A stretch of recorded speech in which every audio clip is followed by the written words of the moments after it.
suite d'Infomédia avec notre invitée Céline. Alors soirée football ce soir, Ligue des Champions, mais pas que, parce qu'il y a sur Arte un documentaire qui nous plonge dans les coulisses de la FIFA. Et vous savez que dans quelques jours, la FIFA aura un nouveau président. 5 candidats sont en lice pour prendre la succession de Sepp Blatter, mis en cause dans une affaire de corruption. 209 fédérations vont voter vendredi pour un nouveau président qui aura la lourde tâche de ramener la sérénité au sein de cette organisation. Une organisation décortiquée dans ce documentaire proposé ce soir sur Arte, qui montre que la FIFA s'est éloignée, c'est le moins que l'on puisse dire, de ses principes de base et de ses idéaux. Alors c'est officiellement la FIFA une association à but non lucratif, mais qui possède aujourd'hui une réserve financière d'1,5 milliard d'euros. Une association censée œuvrer pour la paix via le football et qui est aujourd'hui synonyme de scandale.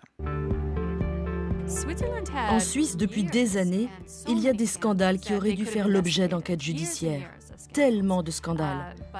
Mais la FIFA est très puissante en Suisse. Ces individus se sont livrés à la corruption en se servant de l'organisation. Ils se sont mis d'accord pour décider de qui diffuserait les matchs à la télévision, de l'endroit où ces matchs se joueraient et de qui dirigerait le football à l'échelle mondiale. Et nous sommes avec l'auteur de ce documentaire. Bonjour Jean-Louis Pérez. Bonjour. Vous êtes producteur à Grand Angle Production. Comment vous expliquez cette évolution? Comment on est passé d'une petite association qui est toujours à but non lucratif, comme Céline le rappelait, à cette multinationale, cet empire financier? Il y a eu des étapes en fait. Et une étape importante, c'est 1974. Qu'est-ce qui s'est passé en 1974? C'est un Brésilien qui s'appelle João Havelange. C'est pas par hasard. En 1974, le Brésil est une grande équipe de football, il y a Pelé. João Havelange donc prend les rênes de la FIFA.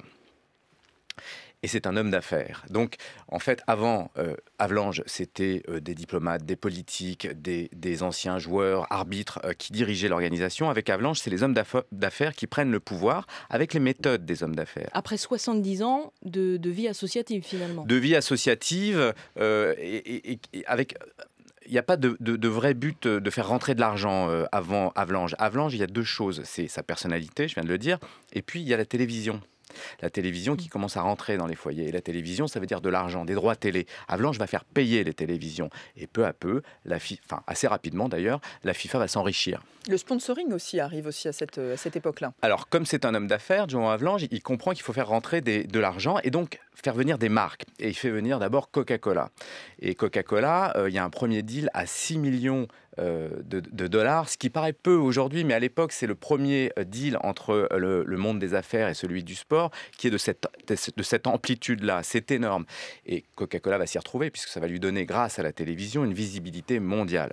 Et puis, il y a Adidas aussi, qui est le sponsor de la FIFA. Alors là, c'est un peu plus obscur, puisqu'on ne connaît pas les chiffres, puisqu'il n'y avait pas de contrat au début entre Adidas et la FIFA. C'est une histoire d'homme entre le patron d'Adidas, Horst Dassler, et João Havelange. Ils se tapaient dans la main et faisaient des deals comme ça, aussi simplement que ça. On ne peut pas savoir ce qui a été dealé entre les deux marques au début. Et c'est de là que date la corruption, finalement? Et quand il y a beaucoup d'argent, forcément, à un moment donné, ça dégénère. Assez vite, effectivement, il y a eu un système de corruption qui s'est mis en place. Et à travers, justement, une société qui s'appelle ISL, qui est une société de droits télé, c'est-à-dire qui achetait les droits à la FIFA et qui les revendait aux télévisions du monde entier. Il y a eu un système de rétrocommission qui a été mis en place par les dirigeants de la FIFA. Ça a été prouvé par la suite lors d'un procès en Suisse en 2008, bien après. Il y a eu des rétrocommissions, et notamment Havelange, qui aurait touché des dizaines de millions d'euros. Il y a 1,2 million d'euros, en tout cas, qui ont été prouvés dans cette affaire-là, pour Havelange. Et puis arrive Sepp Blatter. Alors Sepp Blatter, il arrive très tôt, en fait. C'est un ticket, finalement, qui se met en place entre Havelange et Blatter. La tête, c'est Havelange, qui incarne la FIFA, et celui qui fait les affaires, celui qui fait le business, c'est Blatter. L'un décide, l'autre exécute. Parce que c'est ça qui est étonnant aussi, c'est qu'effectivement, en 42 ans, 2 présidents seulement, issus, vous le disiez, un peu du même système. Est-ce que le nouveau président qui sera élu vendredi peut vraiment faire changer les choses, selon vous? Moi, je ne le crois pas parce que, en fait, ils sont les 5 candidats qui courent pour la présidence de la FIFA sont issus du système Blatter. Donc, on ne peut pas faire du neuf avec du vieux. On ne peut pas dire j'ai participé à cette organisation pendant 10 ans et puis je vais tout changer du jour au lendemain. Ces gens-là connaissent parfaitement la FIFA, ont parfois participé au système. Comment voulez-vous qu'ils changent et qu'ils décident de dire non, on va tout changer, on va tout réformer. Ça va être tellement dur de réformer la FIFA. Il y a tellement de choses à faire. L'organisation est tellement corrompue. Comment ces gens-là peuvent-ils espérer changer la FIFA? Il faut la démanteler, l'organiser autrement pour qu'elle se relève?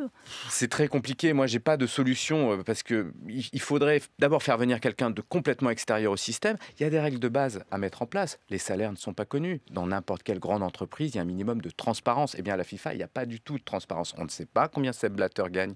On ne sait pas combien les dirigeants de la FIFA gagnent. Il y a des règles de base de bonne gouvernance qui ne sont pas faites à la FIFA.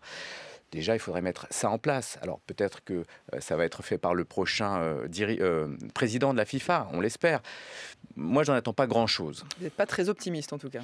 Moi et puis tous les gens qui connaissent bien cette organisation. Encore une fois, Jérôme Champagne a travaillé avec Sepp Blatter. Tokyo Sexuale a été membre du comité d'organisation de l'Afrique du Sud, qui aurait acheté la Coupe du Monde 10 millions en 2010. Vous voyez, et tous, si on les prend un par un, il y a un vrai problème. Et tout ça, c'est à découvrir dans la planète FIFA, diffusée ce soir à 20h50 sur Arte.